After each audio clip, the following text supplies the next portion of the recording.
Coming off a 4-1 win of Nice in Europe, surely a trip to St Johnstone would be easy in comparison. Well, I don't think any Rangers fan is actually under that illusion, given how poor we've been in Scottish domestic games so far this season. In this match, it looked like the game was on track to be another 2 drop points as it crept towards a meaningless 0-0 draw, as St Johnstone parked the bus for the majority of the game. However, let's take a step back. With Hagi coming back into the side for his first start in over a year, the fact that he was starting with Bajrami was an interesting decision to look at, and today's video will explain that and more, looking into how Philippe Clement's tactical decisions and substitutes changed what looked to be a certain 0-0 into a victory. While also looking at those decisions, we'll dive further into how Rangers tactically set up differently from last week's encounter at Dundee United, with Yefti and Tavernier both playing crucial roles, so be sure to hit the like and subscribe button as we discuss what we learned from Rangers beating St Johnstone 1-0. Did you know the football season begins whenever you want with Sorare? So if you think that you can take on the best in the world, this is where you prove it. Every week, Sorare's Best of Europe zeroes in on the biggest games from Champions League clashes to the top of the league derbies. This week's lineup features Liverpool versus Brighton. Here's the best part: every lineup entered in this magic game week wins something guaranteed. So whether you're a seasoned fan or new to fantasy, get your lineup ready each match day in a fresh chance to score incredible rewards. Don't wait before this week's deadline and dive into these can't miss matches. With Clement making 2 changes from the side that destroyed Nice in the Europa League during the week, one of the most interesting features in today's lineup was Hagi coming back into the side, starting his first game in the Premiership in over a year. However, with both Bajrami and Černý starting alongside him, the real question was whether the Albanian and the Romanian would start in the middle. And taking a look at this frame of the first half, you can see that the Belgian decided to line up with a 4-2-3-1 system, with Igaman leading the line, while Černý and Hagi played out on the flanks, leaving Bajrami to play as the central attacking midfielder, a change from last week's game at Dundee United, where the Albanian played on the wing, with Diomande, who was dropped today, starting in the middle. However, with Hagi dropping centrally in possession, which we'll discuss more later in the video, Rangers transitioned into a back 3 possession, with Yefti pushing up the pitch to occupy the space that Hagi had left. While this was also a clear indicator that Clement wanted to take the game to St Johnstone, it did leave them vulnerable in transition, leading to situations such as these, where Rangers got caught on the break, leading this to a 3v3, and this one-on-one with Suter tracking back in order to clear the danger. And while Yefti pushing forward led to Rangers being vulnerable defensively, it did offer a lot in attack, with a fullback offering a diagonal option for his side and also an overlap option for Bajrami, as we can see here in both cases. And with Hagi dropping deep into midfield behind the line, Yefti and Černý on the flanks and Bajrami on the edge of the box, the Rangers attack looked arguably the cleanest it has in a while. So why was St Johnstone so hard to break down? While Rangers looked to dominate possession and break down the opponent by committing men forward, St Johnstone sat back in order to negate the offensive power of Rangers' side.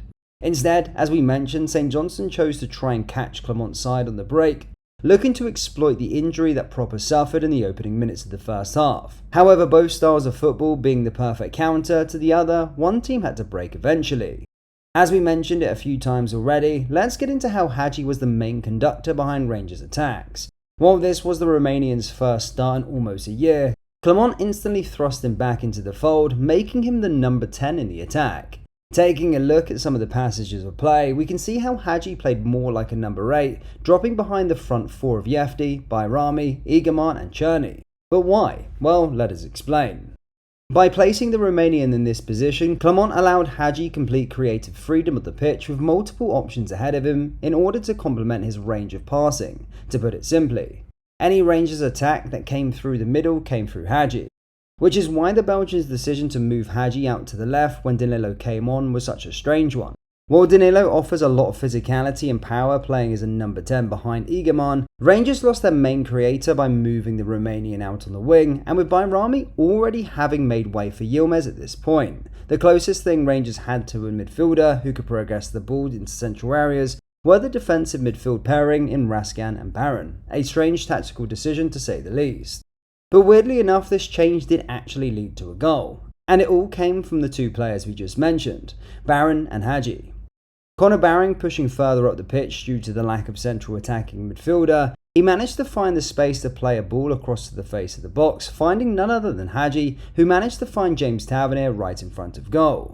And looking at Tav's all-around game today, coming up with some crucial defensive moments, and basically scoring the winner that went down as an own goal, it could be argued that he was the man of the match today. Following his benching versus Dundee United and Nice, one good performance may not be enough to endear himself against to the manager and the Rangers faithful, but it's certainly a start. And if it weren't for him today, we might not have gotten 1 point, never mind 3. With that being said, do you think it's a tactical blunder that turned into luck for Philippe Clement, or was it a clever substitution that managed to unlock a tired defence that Rangers had been struggling to break down? No matter the case, it did work out for the manager. And looking at the passages of play before the goal, while the Rangers' attack was flowing through Hagi, and with Yefti threatening on the flank constantly throughout the first half, Clement's side suffered from the same thing as they did versus Dundee United last weekend. They couldn't get the ball into the box. Taking a look at the shot map from the game, you can see how the majority of Rangers' chances were once again pot shots from the edge of the box. Do you think this is an issue with the attacking players we have available, or is it a deeper tactical issue with Clement's game? Let us know your thoughts in the comments. With Rangers holding out for the victory, they finally had some good momentum going. 2 victories on the bounce, including a victory in Europe. However, with Kilmarnock travelling to Ibrox next week, Clement is going to have a bit of a selection headache. Looking at the defence first, with Proper picking up an injury, it's apparent that Balogun will probably start against Kilmarnock, but further up the pitch is where things get more interesting. With Hagi putting such an impressive marker down today, it looked like he might have nailed down that number 10 shirt over Diamande. Yet the debate up front is another matter, with Danilo changing the game last week, Egerman looking impressive on Thursday, and not to mention Dessers riding the bench. Clement's options at centre forward are extremely varied, and all 3 offer different things tactically.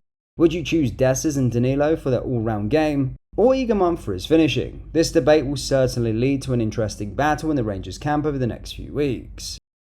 Not a vintage performance, but 3 points is all the same. Some of Clement's tactical decisions and substitutions changed the game, including the decision to shift into a back 3 and push Yefti up the pitch, deploying Hagi in a number 10 role and shifting him onto the left wing where he could set up the winner. Amongst other subtle moves, Clement might have earned himself some credit today. On the other hand, winning by only a goal against a team near the bottom end of the table, right after coming off the victory against Nice on Thursday, you could argue that Rangers underperformed today, having to be bailed out by some comical defending for an own goal. What did you make of today's match? Was it just luck? Did Clement cover himself in glory today? What about Hagi? Do you think he was impressive as we made him out to be? And who should start up front against Kilmarnock? Let us know your thoughts down in the comment section below, and if you enjoyed today's tactical analysis, then hit that like and subscribe button for more. Thank you, and I'll see you next time. Take care. Peace.